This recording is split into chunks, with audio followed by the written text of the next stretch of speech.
Boss forced me to work on my wedding day, but what my colleagues did next went viral. My name is Nora, and my wedding was supposed to be the happiest day of my life. If you've not listened to the first episode, stop here. Go back and listen to it. Because every detail matters. 3 days after my wedding went viral, I got the email that made my stomach drop again. I was sitting at the kitchen table, scrolling through messages I still hadn't caught up with. My phone hadn't stopped buzzing since the video spread. At first, it felt exciting, then overwhelming. Now it felt different. The email came in quietly, no alert sound, no warning, just one message sitting there. The sender wasn't familiar, not HR, not anyone from my team, someone higher, much higher. The subject line was short. We need to talk about what happened. I read it once. Then again. Still no details, just a meeting scheduled for the next morning. Noah noticed my face right away. "What is it?" he asked. I turned the phone toward him. He read it slowly, then leaned back. "That doesn't sound like a normal meeting." "No," I said. "It doesn't." For a moment, neither of us spoke, because something about it felt off. Not urgent, not angry, but serious. Too serious.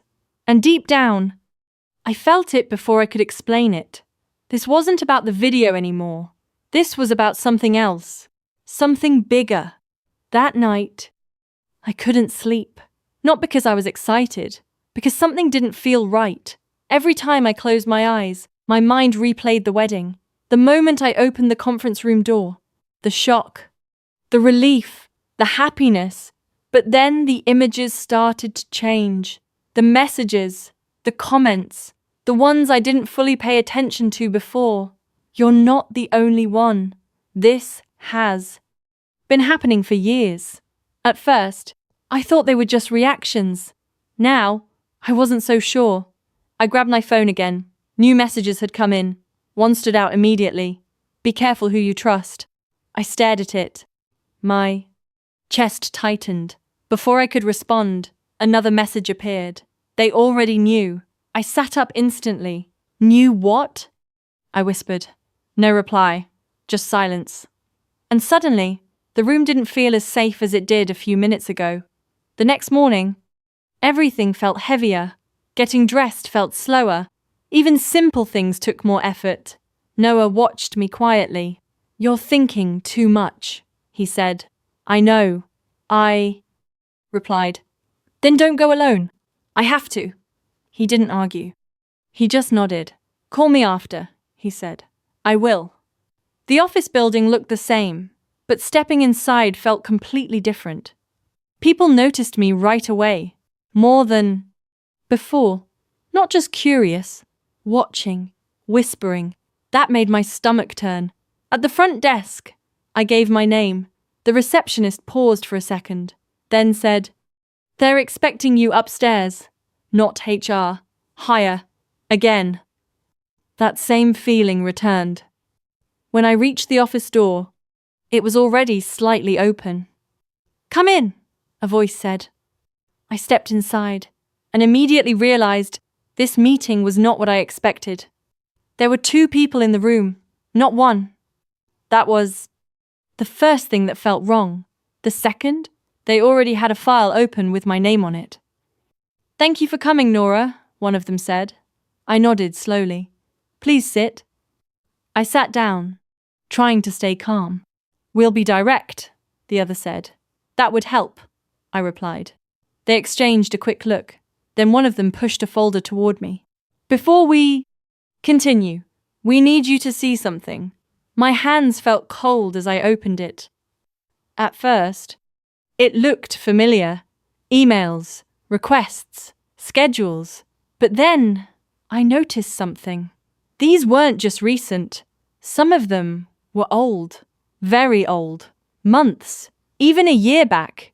Different. Names. Different situations. Same problem. Denied leave. Last-minute demands. Pressure. My heart started beating faster. This is more than I thought," I said, quietly. They nodded. Yes, one replied. And this isn't all. I looked up slowly. What do you mean, this isn't all? The room went quiet for a moment. Then one of them leaned forward slightly. Your case is the first one that became public, they said. But it's not the first one that happened. That hit me harder than I expected. You mean they knew before? They didn't answer right away. That silence said enough. My chest tightened. So nothing was done? I asked. Not in a way that stopped it, they said carefully. I leaned back in my chair, trying to process that. All those people, all those moments, and nothing changed. Until now. Why now? I asked. They looked at me directly.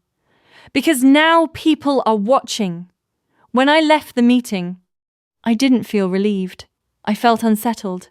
The air outside felt colder than before. I stood still for a moment, then called Noah. How did it go? He asked. I didn't answer right away. Nora? He said.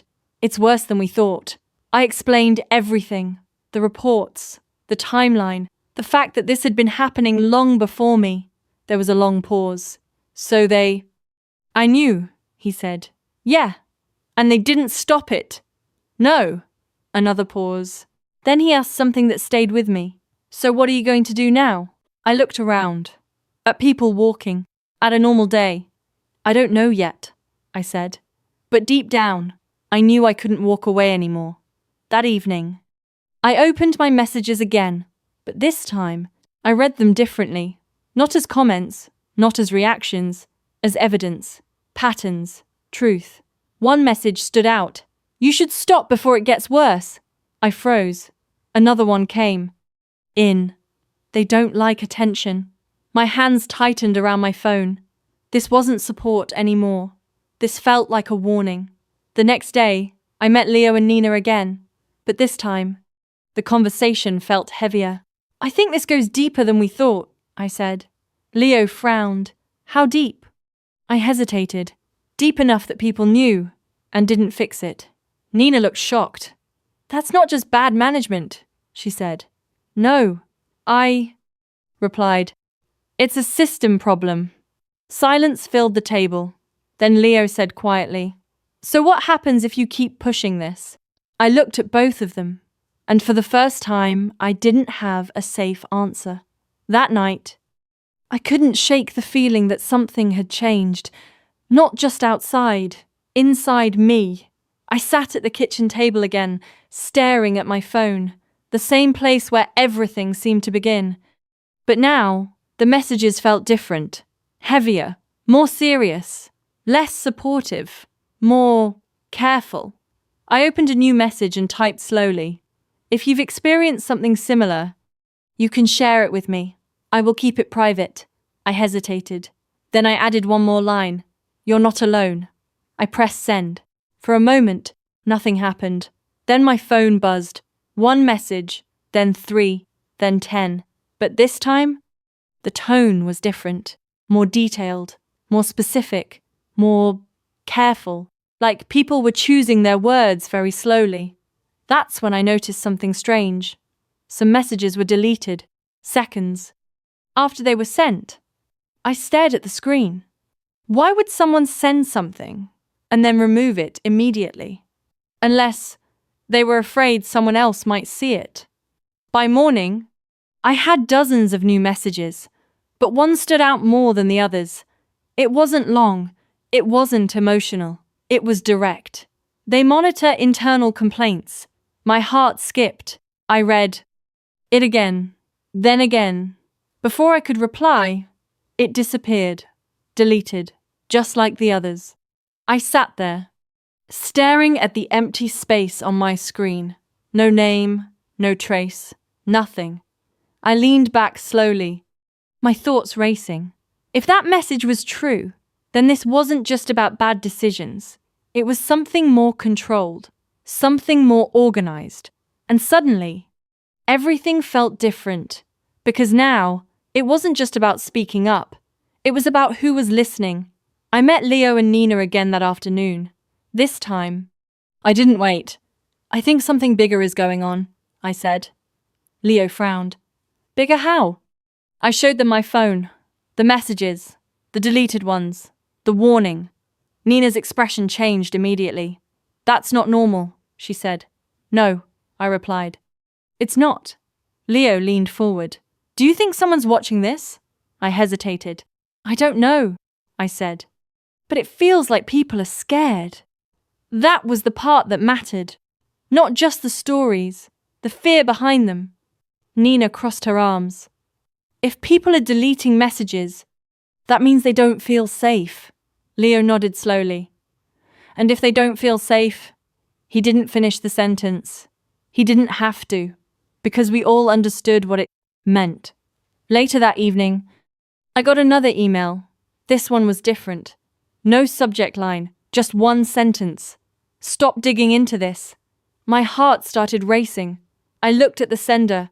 Unknown. No name. No company. Address. Just a blank profile.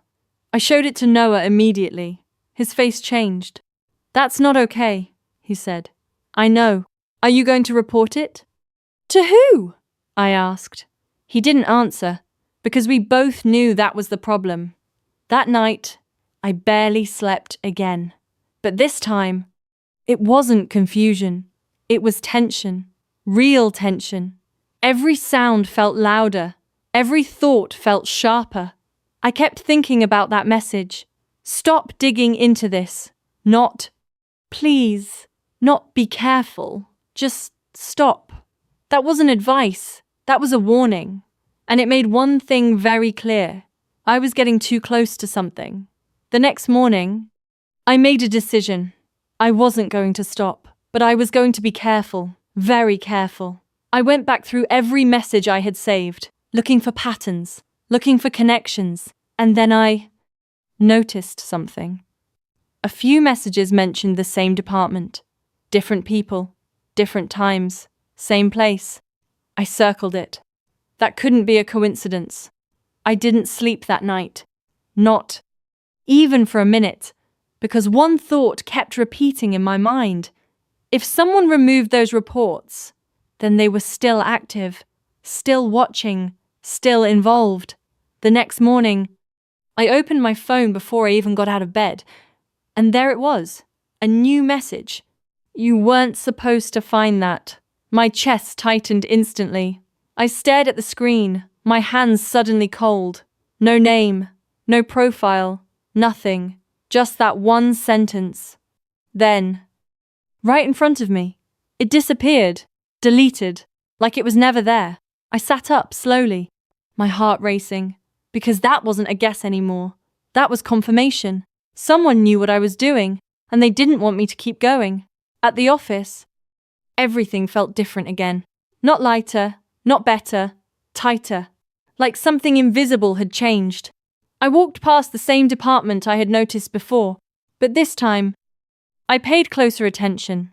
People avoided eye contact. Conversations stopped when I got near. One person even turned their screen away too quickly. That wasn't normal. That was fear. And fear doesn't come from nothing. It comes from knowing something is wrong and not feeling safe enough to say it out loud. I stopped near one desk.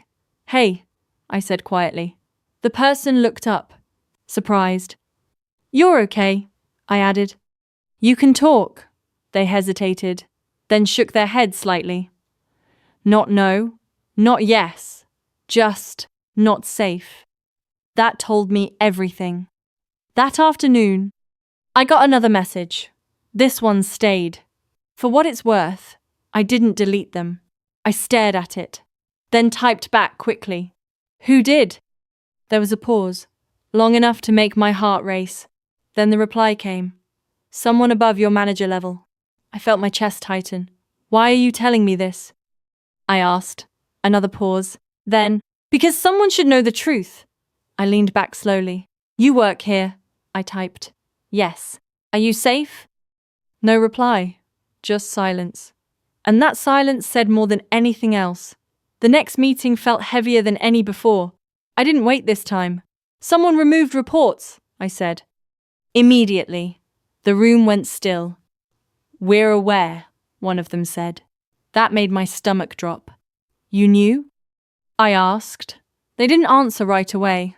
Then one of them said carefully, "We suspected." I leaned forward. This isn't suspicion anymore. "It's proof." They exchanged looks. Then one finally said it. "There are higher level approvals involved." My chest tightened. "Higher than who?"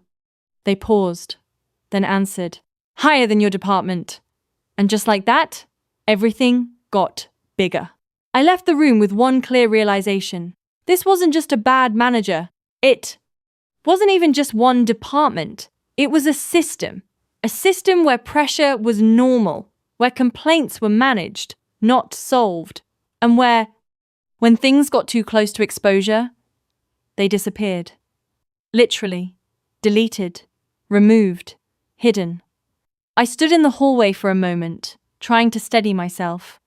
Because now, this wasn't just uncomfortable, it was serious. And for the first time, I understood why someone told me to stop. That night, I sat with Noah again. But this time, the conversation felt different. More real, more serious. "They removed reports," I said. He frowned. "Removed how?" "Like they never existed." He leaned back. "That's not just wrong, that's deliberate." "I know." He looked at me carefully. "Are you sure you want to keep going?" I paused, because that was the real question now.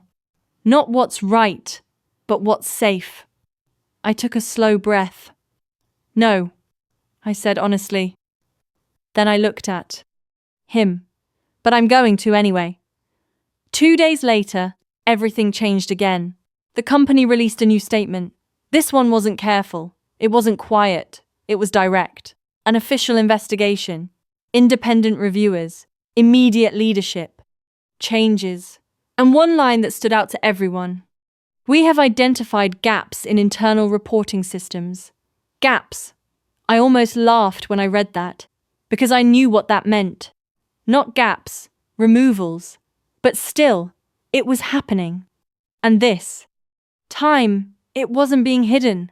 The story exploded again online. But this time, it wasn't just emotional. It was serious. People weren't just reacting. They were asking questions. Big ones. How long was this happening? Who knew? Who allowed it? And for the first time, the focus wasn't just on my story. It was on the system behind it. And that made it bigger than anything I expected. Now, when I look back, I understand everything differently. What started as one moment turned into something much bigger than any of us imagined.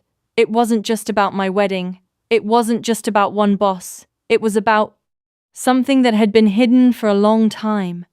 And finally, it was being exposed. But here's what most people don't know. A week after everything went public, I got one last message from the same unknown sender. This time, it didn't disappear. It stayed on my screen. Just one line. "They're looking for who helped you." My heart stopped. I read it again. Then again. Because this time, it wasn't a warning about the system. It was about me. And for the first time since all of this started, I realized something I hadn't before. This wasn't over. Not even close. I didn't reply to the message right away. I couldn't. My hands were still. My eyes locked on the screen. "They're looking for who helped you." I read it again and again. Because this time, it wasn't about the company. It wasn't about reports. It was about a person. Someone real. Someone inside. Someone who trusted me enough to speak. And now, they might be in danger. Noah noticed my face immediately. "What happened?" he asked. I turned the phone toward him. He read it silently, then looked back at me. "That's serious," he said. "I know. Do you know who it is?" I shook my head. No. And that was the problem. Because if I didn't know who they were, I couldn't protect them. That night, I didn't open any more messages. For the first time since everything started, I stopped.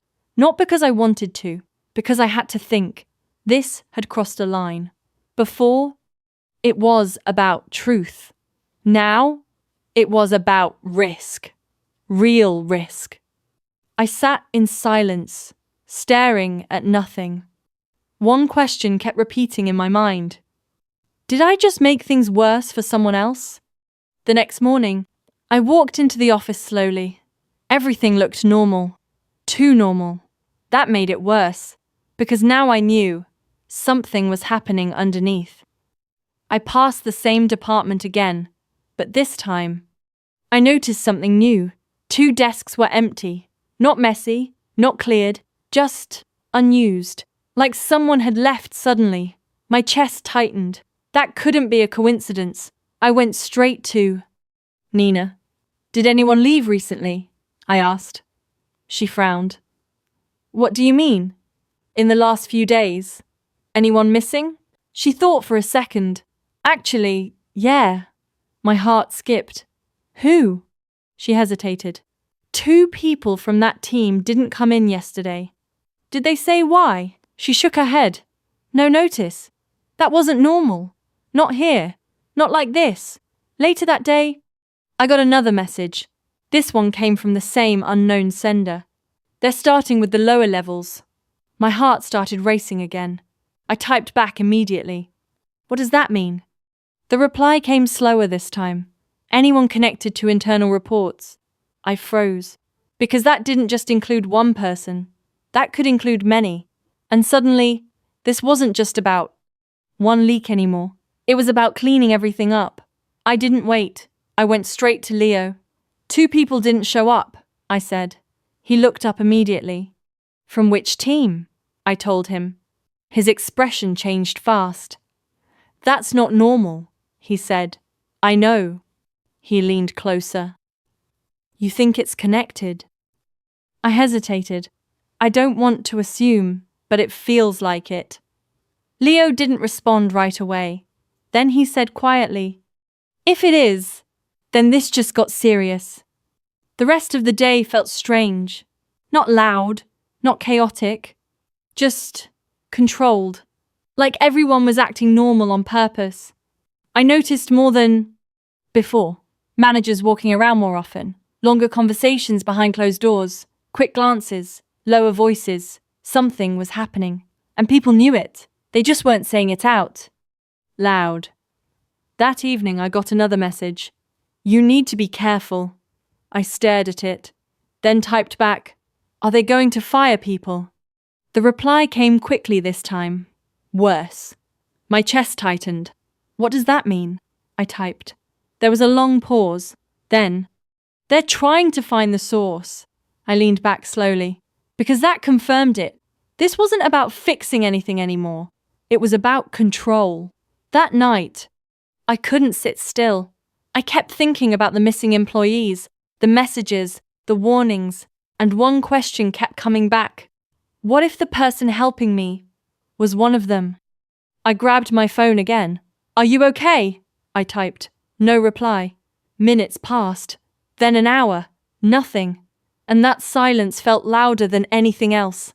The next morning, I walked into the office with a different mindset. Not curious, not careful, focused. I went straight to the department again. This time, I didn't just pass by. I stopped. I looked. One desk was still empty. The other cleared. Completely. No papers, no personal items, nothing. Like the person was never there. My stomach dropped. Because that wasn't someone taking a day off. That was someone being removed. I didn't move for a few seconds. I just stood there, staring at the empty desk. Completely cleared. Too clean. Too fast. That wasn't someone quitting. That was someone being removed. Leo walked up beside me. You see it too? I nodded slowly. They were here 2 days ago, he said. I know. We stood in silence. Then he lowered his voice. Nora, this isn't normal. No, I said quietly. It's not. And deep down, I already knew. This was connected. I went back to my desk. But I couldn't focus. My phone sat in front of me. Silent. Too silent. I opened the message again. Are you okay? Still no reply. I typed again. Please respond. Nothing. That's when it hit me. What if they couldn't respond? My chest tightened instantly, because that meant this wasn't just a warning anymore. Something had already happened. Later that day, Nina came over quietly. "Hey," she said. "Can I ask you something?" "Yeah." She hesitated. "Have you been talking to anyone outside the team?" My heart skipped. "What do you mean?" She lowered her voice. "I heard something." "What?" She looked around before speaking. "They're checking message logs." My stomach dropped. "How do you know that?" She shook her head slightly. "I just heard it. I don't know details." But that was enough. Because now, it wasn't just suspicion. It was action. That evening, I got another message. I almost didn't open it, but I did. And what I read made everything worse. "They already know it's someone close." My hands froze. "Someone close? Close to who? Me?" I typed quickly. "Who are you talking about?" The reply came slower this time. "Think carefully." My heart started racing, because suddenly, this wasn't random anymore. This was pointing somewhere. I sat there for a long time, staring at my phone. Then I looked up, across the office, at the people around me. Leo, Nina, others, someone close. That's what the message said. And, for the first time, a thought crossed my mind that I didn't want to think. What if it wasn't a stranger helping me? What if it was someone I already knew? I couldn't focus anymore. The message kept repeating in my head. Someone close. I looked around the office again. Everyone seemed normal. Too normal. Leo was at his desk, typing like usual. Nina was reviewing something on her screen. Nothing looked out of place. But now, everything felt different.